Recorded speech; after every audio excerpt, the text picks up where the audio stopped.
Okay, well, people will start joining here.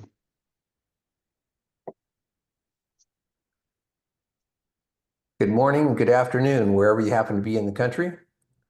If you're on the West Coast, it's still morning. If you're on the East Coast, it's definitely afternoon. I'm Rick Sterling, and happy to have all of you here for the session today, measuring progress at the City of Nanaimo that Ken Oldenburg is going to do for us. This is another in our series of IMCanadaConnect presentations. We do have a session that you'll get information on shortly for November, and our Christmas social, as always, will be in December. So look forward to getting a chance to talk to all of you on an ongoing basis. And thanks to all the chapters in the country for supporting the IMCanadaConnect initiative. It's been very popular and everybody's really kind of bought into that. Really pleased that we're all getting Canadian content on a regular basis now through our IMCanadaConnect. And of course, the old Western IM Learn With Us series is back in track again as well. You'll see Troy, if you signed in for that, you'll see Troy in next week, I guess. Troy, is it for that one? On the 30th. My introduction to Troy Sawyer, which most of you know from all the IMCanadaConnect sessions. Troy kind of runs things, makes sure that they're on track, and makes sure they're recorded so that you can see all the back presentations that you wanted to see and never had a chance. And welcome to Ken Oldenburger, who my good friend Ken. Happy to have Ken on here to do the presentation today. And I think, Ken, it's great that you recorded this. You can kind of do the recording and then answer questions live after that. So that makes for a great presentation, I think. I'll leave Ken to talk about himself because he can do that just as well as I can. Thanks, Rick. Thanks, Troy. So as you may hear, I've got a bit of a cold. So I am very glad that I went ahead and recorded this. Because I've recorded it, I'm kind of in a two-screen situation here. So I apologize that I'm not actually giving you proper eye contact all the time. I'm also using a funky web camera because I'm in a different location and things. But I think we should be all right. So we're going to run the video, and the video is 35 minutes long, so we have lots of time to ask questions at the end. Or if you have a question that you can post questions anytime either in the chat or the Q&A. I'm going to try monitoring them. If there's a question that is really important to the understanding of the process, and I should stop the video, then I will stop the video and we can have a chat about that kind of a question. But otherwise, I'll just let the questions wait until the end. All right. I see one comment in the chat. Hi from Ottawa. Hi, Lewis. Good to see you. All right. So you should all be able to see my presentation screen, and I'm going to stop my video and start the other video. Welcome to the presentation. My name is Ken Oldenburger. I'm a consultant who's been in the business now for getting close to 30 years. I've done pretty much everything that there is to do in records management consulting, except for implementing EDRMSs, ECMs, that sort of thing. Most of my work has been with provincial governments, municipal governments, territorial governments, regional districts, but also work with societies, First Nations, universities, and private corporations. The aspects that I'm kind of focused on is records classification design. Been doing that pretty much for the full 30 years. And also in the last 15 years, I've really focused a lot on doing assessments. So this is essentially what this presentation is going to be touching on, is assessing records management programs and then developing strategic plans out of that. So what we're going to see here is a case study that is based on a reassessment of an organization. So the organization I'm talking about, City of Nanaimo. Welcome, and let's get started. All right, so for an agenda, what we're going to look at very quickly is the 2017 assessment. That's when Nanaimo first called me in. and I did a full and complete assessment. And then there were some years in between. We can talk a little bit about them. And then I was called back for the 2023 assessment. And so I really want to do a comparison of the 2017 assessment versus the 2023 assessment. And from that comparison, kind of really put my finger on which projects strategically give your records management program its biggest bang for the buck. The City of Nanaimo, we're talking about 40 departments or offices. Some of them we were able to combine into one visit, one interview process. I'll go through the methodology in a second. But real quickly about the City of Nanaimo, it's on the east coast of Vancouver Island. Beautiful city, about 100,000 people. The city's got about 700 full-time employees. And most of those are what I would call knowledge workers or information workers. So they're touching records, moving records, creating records, that sort of thing. All right. The methodology.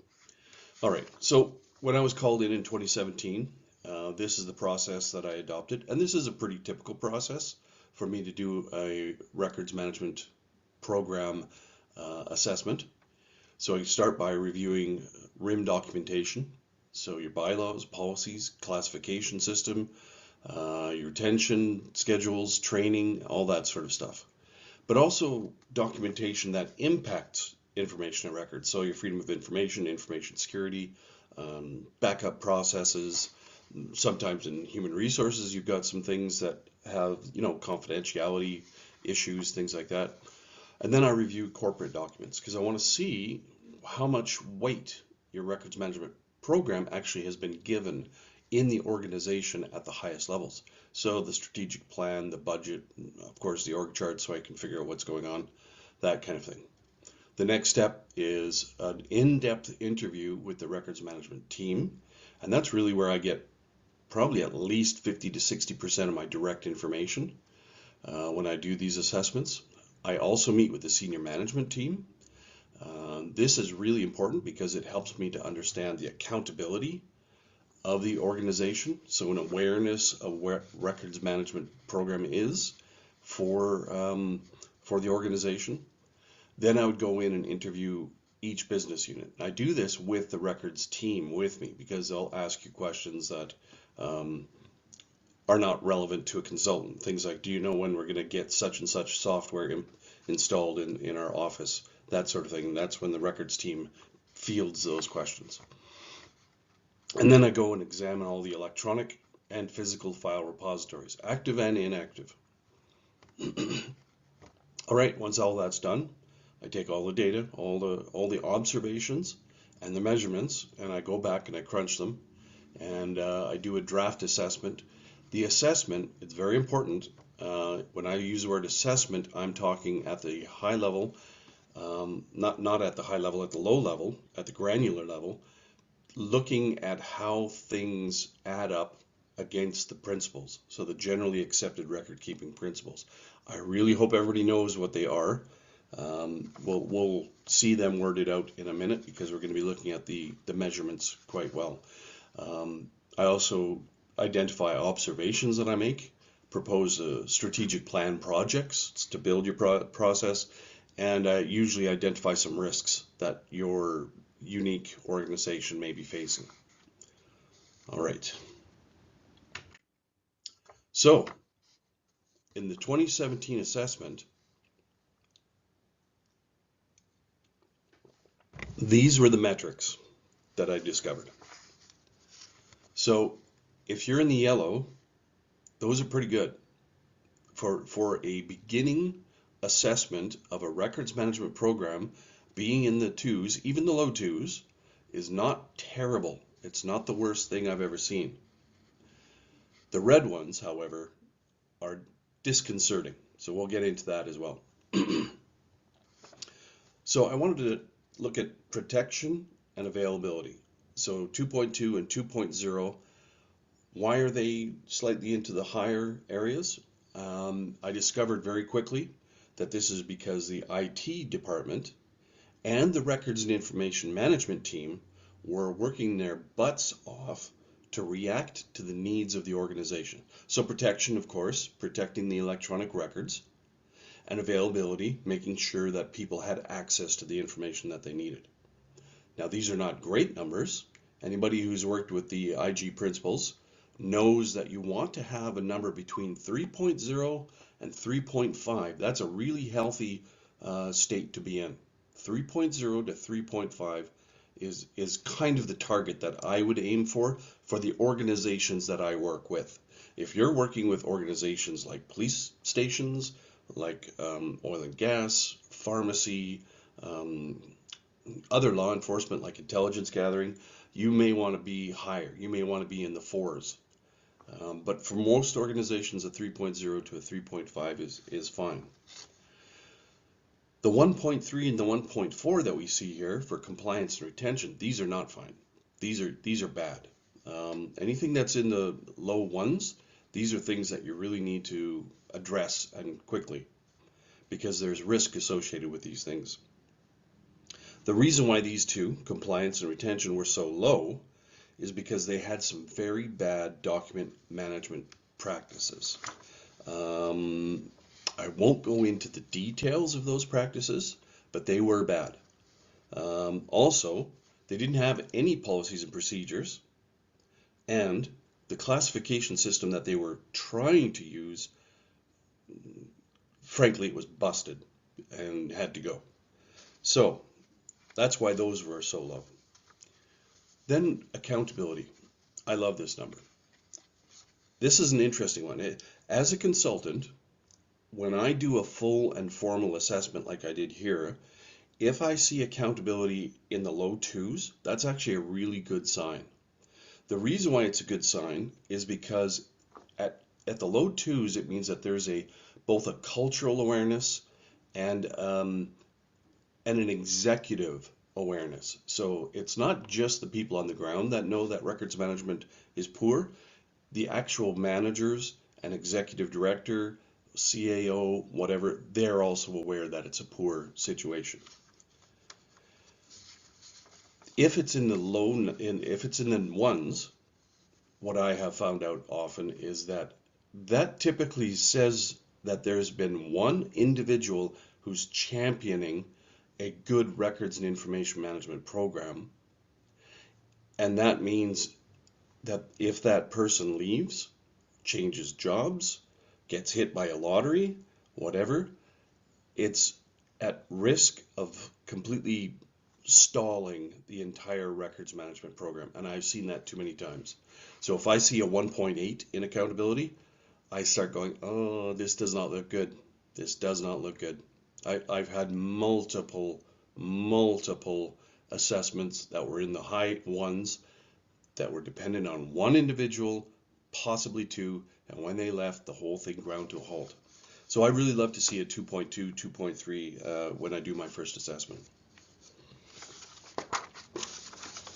All right.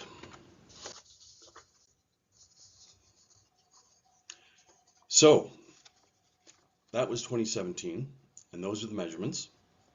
What happened in between? Well, the records management team was assembled. They had a records management team. So things were going great that way. And they got started right away on some of these records management projects that I had suggested out of the strategic plan. So things were moving. Then COVID hit. So they do have a very good excuse for not being able to get as many of these strategic plan projects finished as they would have liked to. All right. But they did get some done. They had progress. They had good progress, actually, given COVID. So in 2023, they called me up and they said, we want to do an assessment. Okay. So I said, at first they just wanted to do the offices that were implemented, because most of the offices have not been implemented. So they wanted to focus on the implemented offices. And I said, you know, if you want to do an apples to apples comparison, we should do the whole organization. So fortunately, they bit the bullet and said, okay, we'll do the whole organization. So I did almost the exact same methodology as the 2017 assessment, except I had fewer interview questions because I was able to winnow down a lot of information. And rather than last time where I tracked things at a corporate level for those measurements, I tracked those metrics for each and every office, which was a little bit more laborious, but honestly, it gave some very interesting results. So that's some of the stuff that we're going to look at today.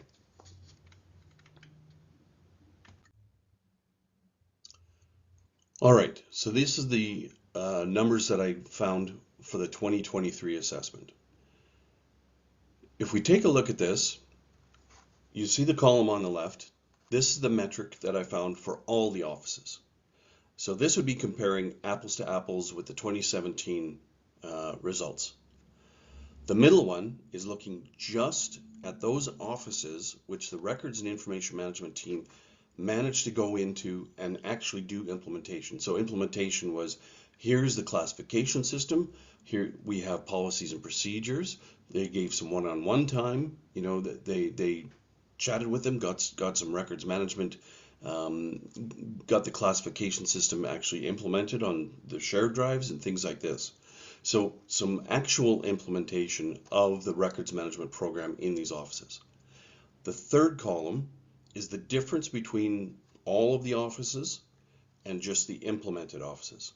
So you can see right off the bat, integrity and retention went up quite a bit. So this was exciting. Really interesting to see this kind of dynamic. But I'm not going to read too much into this at this point, but we are going to go along and see a couple more interesting things. All right.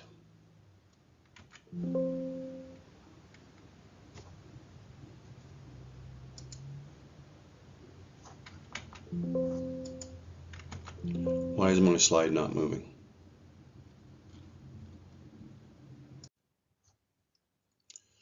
All right, so what we're seeing here is the apples to apples comparison between the 2017 measurements of the principals and the 2023 all offices measurements. All right, so the red ones, we didn't see a whole lot of change. Honestly, not a whole lot of change. Why did they not really change very much? Well, keep in mind that protection and availability, the ones that didn't change pretty much at all, they were already pretty much high. They were already at the 2.2 and the 2.0. So they were already doing a lot of work in order to maintain that level of protection and that level of availability.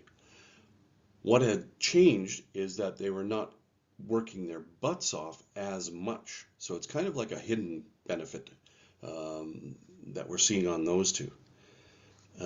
Accountability as well was already reasonably well situated. And disposition, they hadn't done any disposition. So they're not at a robust state yet where they can start going through and start destroying things properly and correctly. So the disposition is still lagging behind. That's not an unreasonable thing. The three that the two that really went well were transparency and compliance. Why? First of all, they had things to actually show people. They had policies and procedures. They had a records classification system. So they had things to actually show so they could be transparent. And there's some other stuff that's going to be very interesting about this transparency and compliance later on. Compliance, of course, if you have nothing to comply against, your compliance is difficult to achieve. Plus, they had those bad practices that I mentioned. They stopped those from happening almost completely. So some bad practices were almost completely eliminated, which made a huge benefit to their compliance principle. All right. So let's look at apples to very, very nice apples. The 2017 principles measurements versus the 2023 implemented offices measurements. Look at this. Huge increases in integrity, in compliance, and in retention. So the introduction of the records management program to these offices resulted in far better records management practices. Makes only sense, right? But then again, we see protection and availability have only increased a little bit. That's still a little bit of a leftover of how much work IT and records management were putting in to protect records and make records available. So I'm harping on about this, but that is actually what happened with those numbers not moving very much. But all of the numbers went up. And I mean, we could look at transparency as well and see that it's gone up quite a bit as well. Part of the reason why disposition went up as well is because there were some improper disposition practices. Not because we are now destroying things properly, but because previously we were destroying things that shouldn't have been destroyed. So disposition got a bump there too. All right. Let's look at the meat of the matter. So we've talked about the measurements.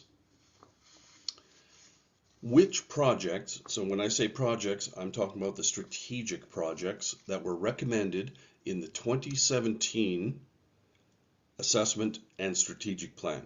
I had a list of projects, and these are some of them.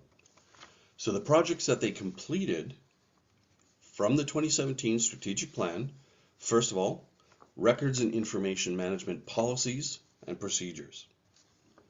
This is very, very important. And I have to say, this area of records management program is often neglected, or it's kind of half-assed. Like either you got one giant records management policy that kind of has some motherhood and apple pie sort of statements, but doesn't really get into the nitty-gritty of things. You need to have good records management policies and procedures. You need specifics. You need to explain why policies are useful, both for the employees and for the organization. These foundational documents are vital for every single generally accepted record keeping principle, but especially for the strategic ones, for accountability, for transparency, for compliance, because policies and procedures touch everything in records management. So, as far as I'm concerned, records management policies and procedures, assuming you're actually going to use them, they are a huge bang for your buck because they are not expensive, they shouldn't be expensive, and they are vital for your records management program. So I think those are huge bang for your buck. Just very quickly, a couple areas that I often see ignored or neglected are legal holds and define your transitory records, people. My goodness. All right. The second one there, records classification and retention schedule. It is super important to have this. Obviously, a records management program can't exist without it, but it doesn't have a big impact on the principles or the organization, of course, until it is implemented. So it needs to be rolled out. It needs to be on the active paper files and on the active shared drives and on the active SharePoint sites, all that sort of thing. It needs to be integrated into the lives of your offices. And that's where we saw a lot of impact on your implemented offices, was having these classification system implemented. The main principles that it impacts are availability, retention, disposition, but of course transparency and compliance, because of course it's transparent, they can know where it is, they can see it and read it, and it's something that they need to be compliant with. Again, this is a big bang for your buck if you have a good classification system. A poor subject-based classification system, or a, how should I put it, a partially functional classification system will be a drag on your entire records management program. So it will be a frustration throughout if you don't have a nice, clean, simple one. But of course it's vital, so you have to do it. Now, ECM, Enterprise Content Management, or an EDRMS. IT tends to call these things Enterprise Content Management Systems, and records managers tend to call them electronic document and records management systems, EDRMSs. How much of a big bang for the buck? Hang on.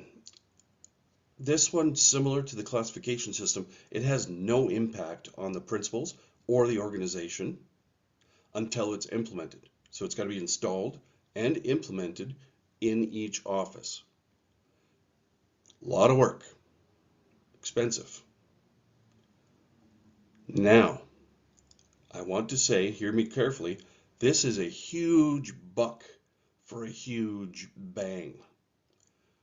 You all know how expensive these are to purchase, to implement, and to maintain. And to make the most of them, please plan the installation and the implementation well. Take advantage of their features, like workflow processing, digital signatures, all this sort of thing. Do your planning first, then do the implementation. Please do that properly, and you'll have a good, well-running system. Very expensive, but very powerful if you can afford it. The previous slide were the projects that were completed to a degree. Of course, I'm not talking about implementation yet, but the policies were finished, the design of the classification was finished, and the selection of an ECM was finished. Now, we have another number of projects that the records management team were trying to get finished before COVID smacked them in the head. So we can't really blame them for that, but let's take a look at these other projects. So again, these are projects from the strategic plan, and they've completed a few of them. These are ones that are in progress. So, implementation. Again, COVID really took the wind out of the sails for what has, even in the best of times, implementation is a frustratingly slow process. The Nanaimo team has been working hard, and at the time of this filming, they are working hard and trying to get more and more offices implemented. But an implementation of the classification system and implementation of the EDRMS benefits all of the principals. That's what we're talking about here with implementation. This project isn't one that I can say really gives you bang for your buck, because with the current approaches to implementation, it is slow, it is expensive, it is labor intensive, but it's crucial. You can't do it. It is the records management program. Now, interestingly, I mean, I'm not going to get into it here, but we are starting to see implementation being tackled by artificial intelligence and auto classification. And so this is a discussion that you need to have, and I suggest that you have a chat with Rick Sterling over at Western IM, and maybe have a chat about possible options for dealing with slow implementations. The other thing that they've been working on is the records management training. Training is always an Achilles heel. This hurts many records management programs, partly because often information workers are not trained. But you need to train your information workers. I mean, you don't need to train them how to read a classification system, but you need to train them on some of the basics, like what is a transitory record? What is your responsibility around information security? These kinds of things. It's very important. And it shouldn't take very long. Hopefully, I'm preaching to the choir here. Yeah. So once you get your basic training of information users, you need more advanced training, of course, for people who are actually dealing with records management. So those are the people that need to know how to read a classification system. They need to know how to go find where the policies are, that sort of thing. That's the important step. If you do records management training, you should see an immediate increase in compliance and transparency, because people are now aware. They should be more compliant. The transparency is there as well. Now, at the City of Nanaimo, there has been some change management training happening. And while it isn't exactly records and information management training, It is very important, and the team in Nanaimo came up with some very clever and modern approaches. Basically, they're doing what I'm doing right now. So I've adopted their approach by filming, videotaping this so that it's available and repeatable. So I'm going to be having this on my YouTube channel for people to look at and read, review whenever they want to. So having a relatively short video, not as long as this presentation, but short videos, well scripted and acted out, can really give a lot of punch, and that's exactly what the Records and Information Management team at Nanaimo did. So, for example, they used this process to introduce the new EDRMS that they purchased, with very funny sort of referring to it as laserfish instead of laserfiche. So you got a bit of a hook, no pun intended. And it's a really useful way to introduce a concept to the organization in a palatable way and in a quick way. So they used an external platform to track who has actually taken the training. And in the future, all of the training, records management training, FOI training, that sort of thing, is going to use this approach. And I am embracing this myself. There are methods of not just tracking, but also even quizzing people who take these videos. All right. The third one here,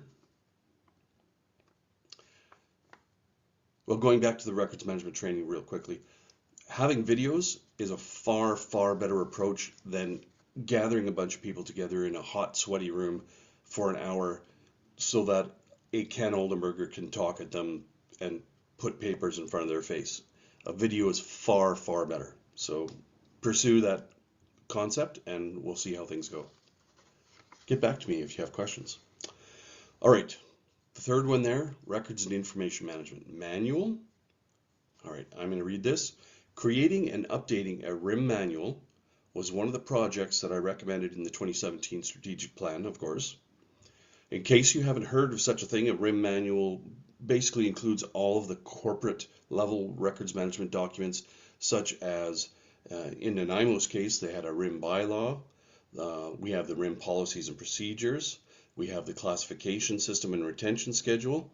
We have forms and instructions on how to fill out the forms and instructions on how to do things. We have naming conventions, training documents, or in this case, video recordings. Hint.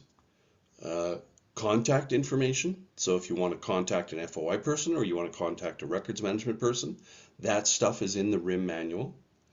And you can even have department-specific RIM documents. So for example, if you need a workflow laid out on how to handle invoice processing or an application for a permit or something like this, having those steps laid out in documentation is very helpful.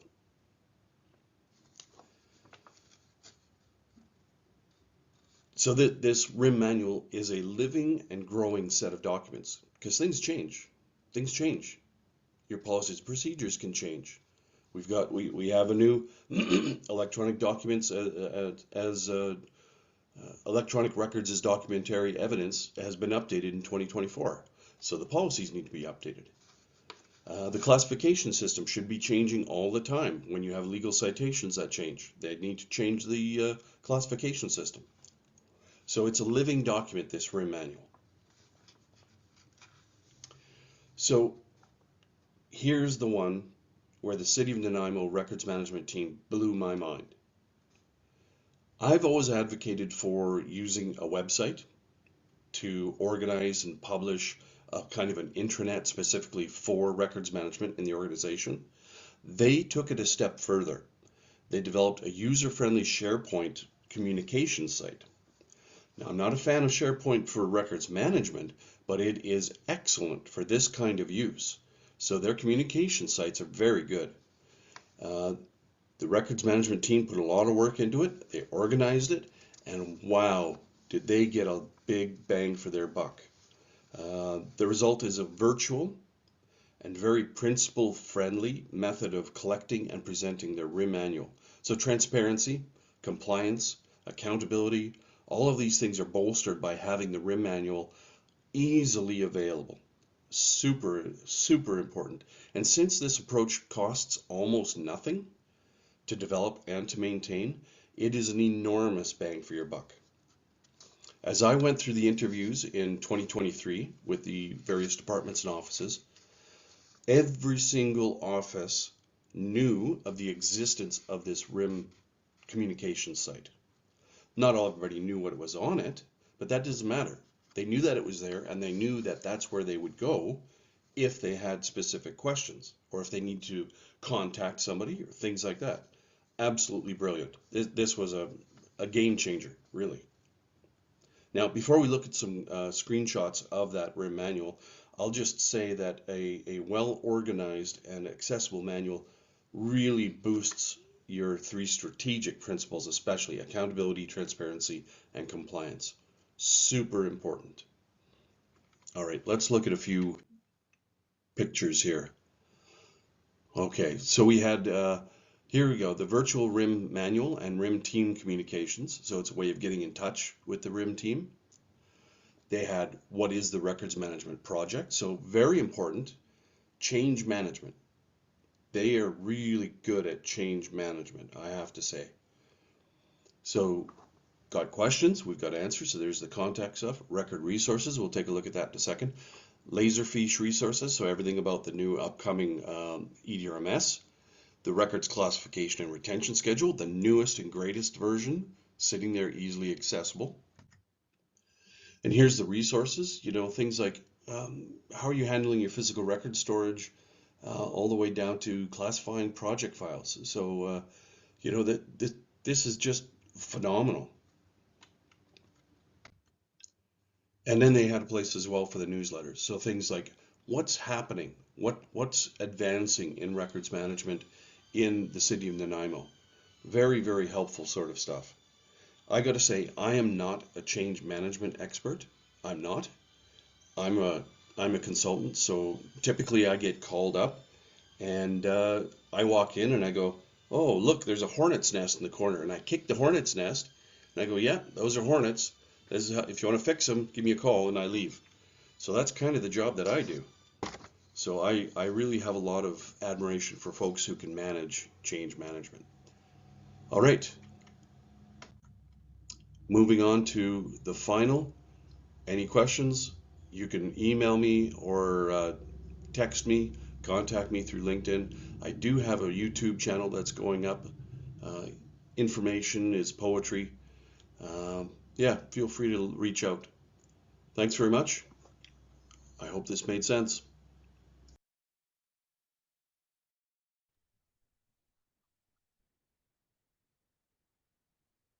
That was great, Ken. Yeah, thanks, Ken. That was wonderful. Good job. As And always, Ken. Good job. There we go. All right. So it looked like that didn't, I was concerned that that wasn't going to work very well. I used PowerPoint to do the recording. The only thing you need to keep in mind is if you want your picture on the slides, you either need to plan a spot in your slides for your face to go, or you need to do what I did, put a little cameo picture, they call it cameo, and then find a place on the slide for your picture to go. Otherwise, it's a bit of a challenge. Yeah. But worked pretty good. If anybody has comments or questions about the presentation, feel free to ask that separately.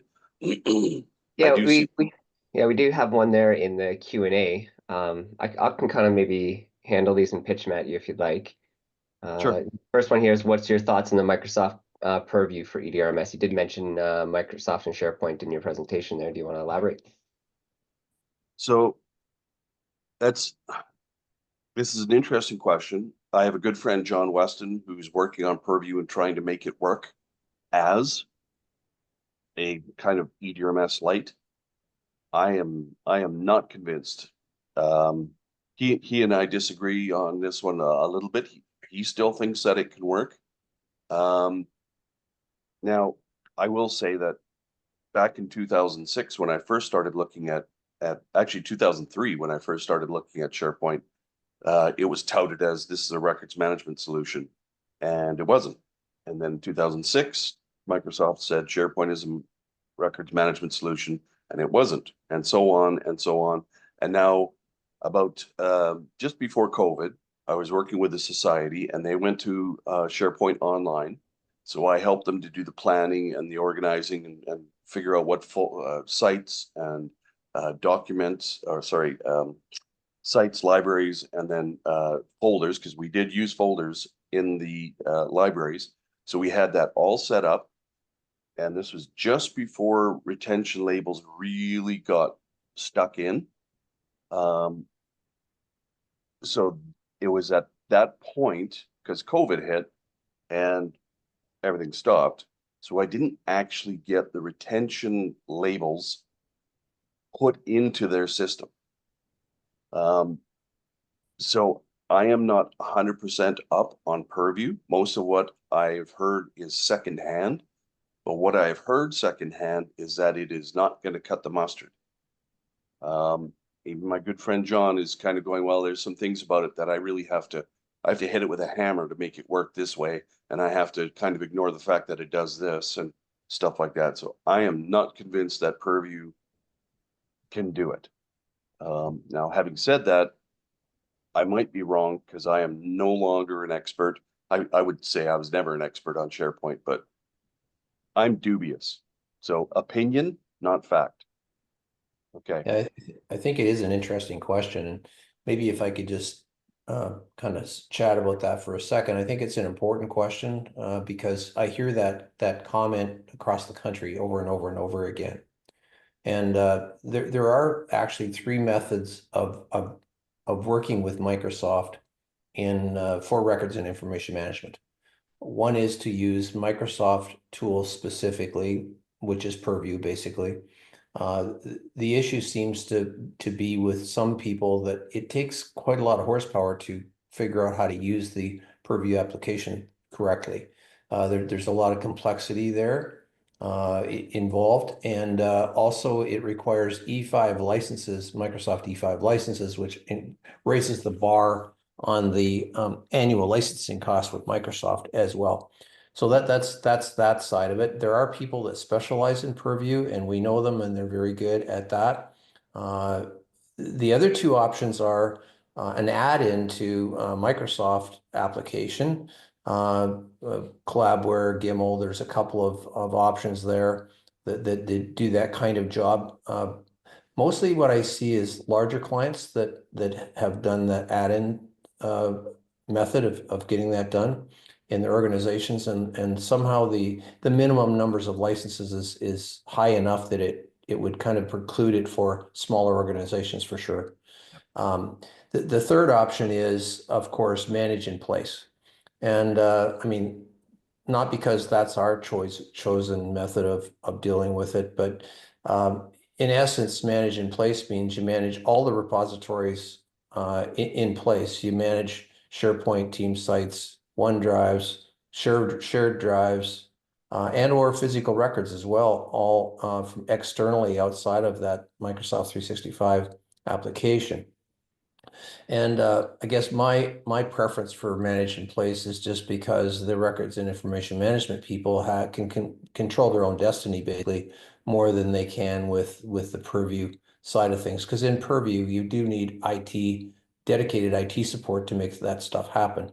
I don't think records and information management people alone are going to make Purview run successfully in an organization. That's my kind of take. And I guess I'm not trying to sell one way or the other. Many people I've talked to are moving towards Purview. They're trying to make it happen. I don't know many people right now that are actually using Purview specifically for records and information management in their organizations today. So yes, that's there, but I don't know a lot, particularly smaller organizations. I don't know many that are actually using it specifically for records and information management today. Well, we can go on to the next question here. You mentioned earlier about accountability and their situation created when one key person may be leading the RM in the organization. What are some strategies you have observed to address this situation? Do many organizations have steering committees? What do you see kind of on that side? You're muted, Ken.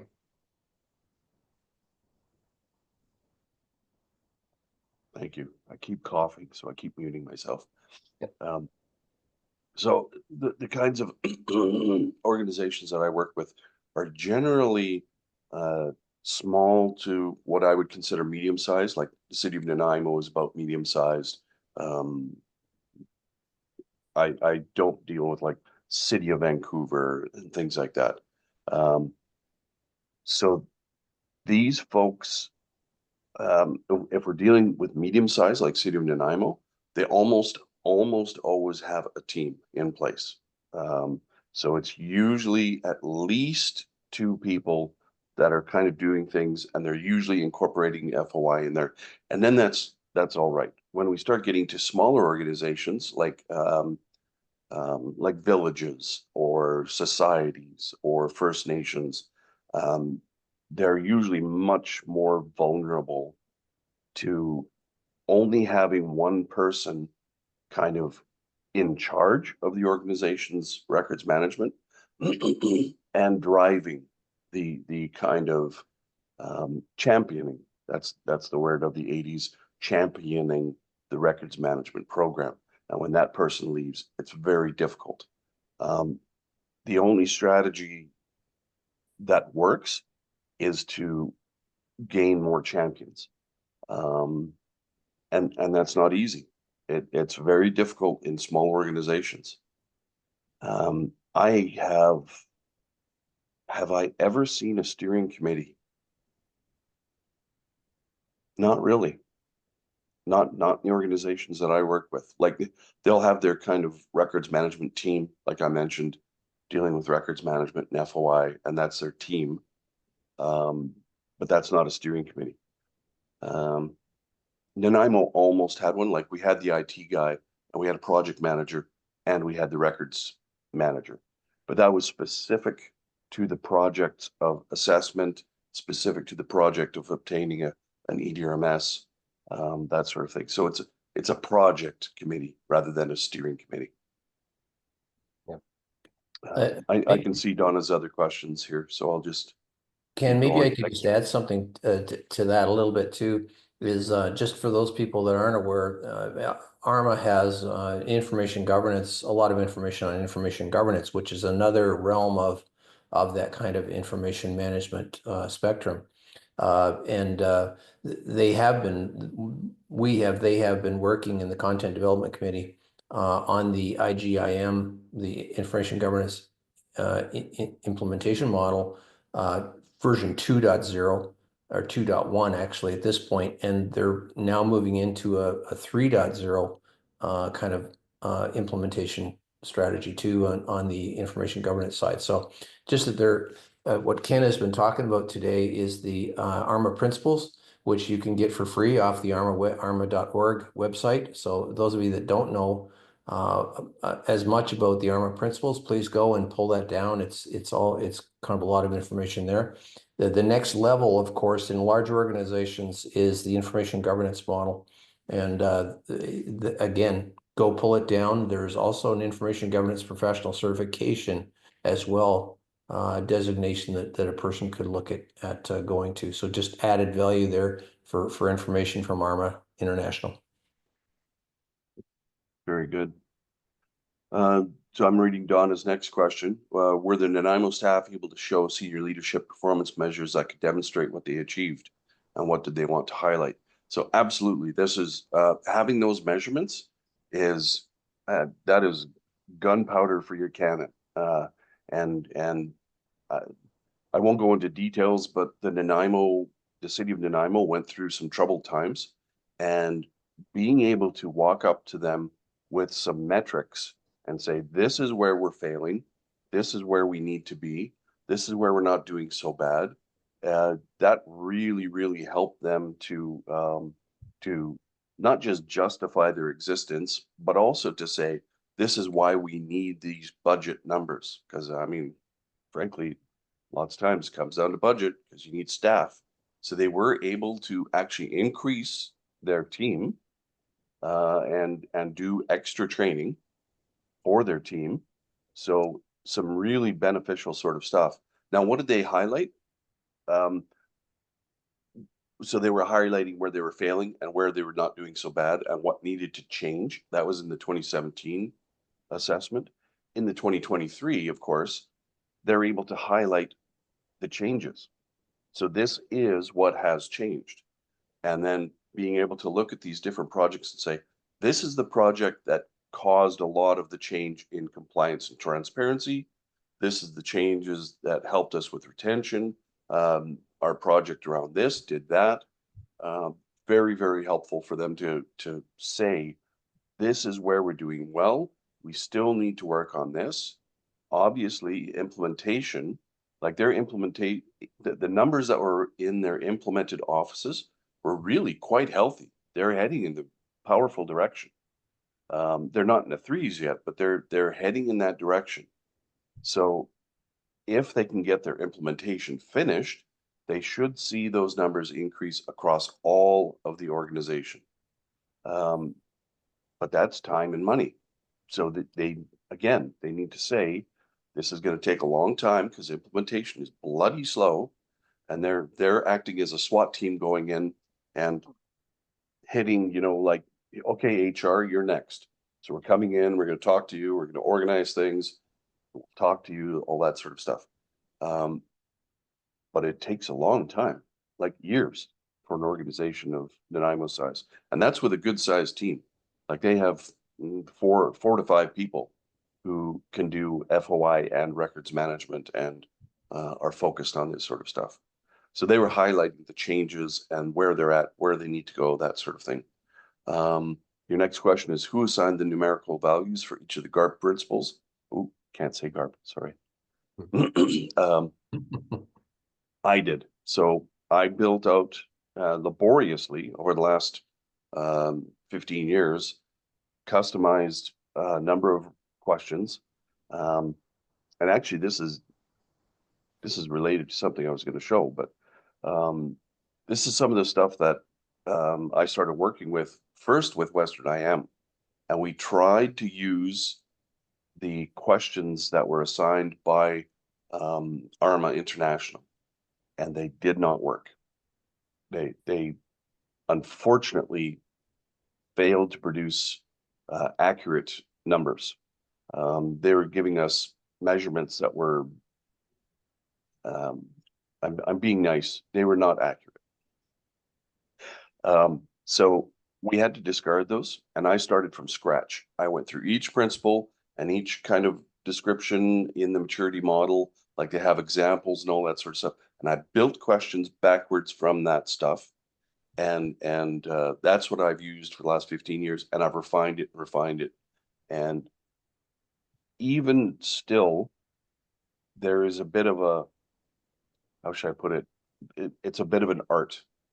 There's a bit of an art to it, because you can look at it and go, well, if I do it strictly the way that I'm seeing here, that's going to put them at a 3.5. But I know they're not a 3.5 because I walk down their hallway and they have boxes in the hallway that are completely open and it's got personal information in it. So their protection metric should not be 3.5. What am I doing wrong here? And you kind of have to adjust it based on what you see as well as what you measure. So it's not as scientific as I would like. But unfortunately, we're dealing with human beings. And it always comes back to what is the human telling me and what are my eyes telling me? So, yeah. All right. What was your next question? What are your I think that. suggestions? Oh, you do have another one? Yeah. Oh, What are your suggestions for how to do this well? Yeah, I think I kind of covered that. Feel free to give me a call, Donna, if you want to talk more about this sort of thing. I wanted to thank Ken very, very much for doing this presentation today. What Ken didn't say is he is the chapter president of the Vancouver Island chapter of ARMA, which is great. That Ken has brought this presentation forward, which means Vancouver Island have given us a presentation for our new ARMA year.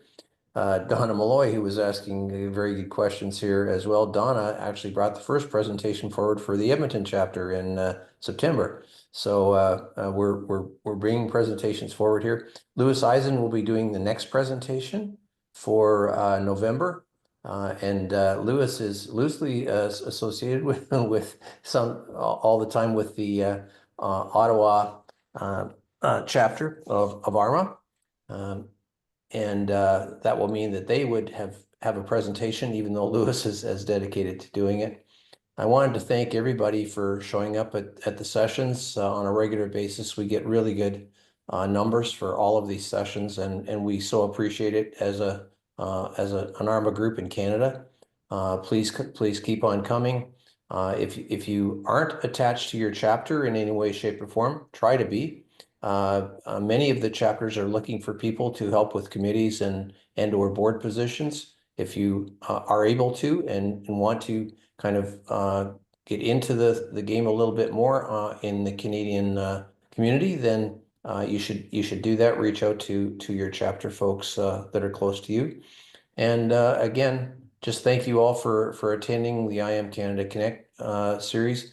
And the Learn With Us first series of this year will be next week, and Troy will be giving that as well.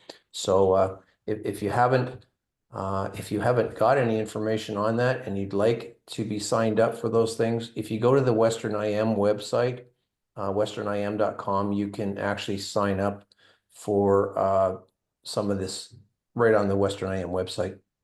We do record the presentations, so if you feel you have people in your organization that would benefit from Ken's presentation today that weren't able to sit and listen to the session, please go and look for the recording, which will be up, Troy, in a matter of a day, likely. On the website, again, we keep all the recorded presentations for IMCanadaConnect. So go back and look at the collection of presentations. If there's something that appeals to you, it's always there to go back to and run again as a recording. So that's it. And I just wanted to share one thing real quick.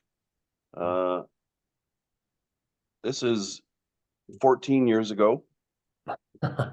Exactly. This is Rick and I at the Kennecott copper mine, the largest copper mine in the world, where we did a full assessment. That was an adventure, I'll tell you. Yes, it was, Ken. And I have almost no gray in my beard. Yeah, I was say I would be looking a bit younger too, Ken. Yeah. Good picture. Excellent. Okay. Thanks to Western IM for putting this on. Yep. Thanks, everybody, and have a good rest of the week. Yeah, look forward to seeing you all in the next session. Thanks, Ken. Thanks, Troy. Bye, everybody. Bye, everybody.